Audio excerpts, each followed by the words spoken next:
আজকে আমি বানাবো কুলের আচার। বাজার থেকে কিছুটা কাঁচা পাকা কুল কিনে নিয়ে এসেছিল বড়মশাই। সেগুলো কিছুদিন রোদ্দুরে দিয়ে ভালো করে শুকিয়ে নিয়েছি।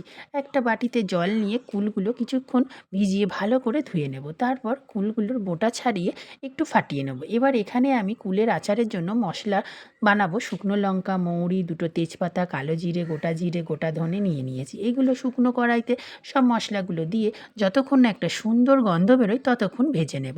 তারপর কড়াইতে কিছুটা জল দিয়ে বাজার থেকে কিনে আনা গুড় দিয়ে গুড়টা ভালো করে গলিয়ে নেব। এরপর কড়াইতে অল্প পরিমাণ তেল দিয়ে তাতে পাঁচফোড়ন ও কয়েকটা শুকনো লঙ্কা দিয়ে যতক্ষণ না একটা সুন্দর গন্ধ বেরোয় ততক্ষণ নেড়ে নেব। তারপর ধুয়ে ও ফাটিয়ে রাখা বোটা ছাড়ানো কুলগুলো তেলের ওপর দিয়ে তাতে পরিমাণ মতো লবণ হলুদ দিয়ে ভালো করে ভেজে নেব। এরপর গলিয়ে রাখা গুড়ের জলটা আস্তে আস্তে সব দিয়ে দেব আর কিছুক্ষণের জন্য ফুটতে দেব।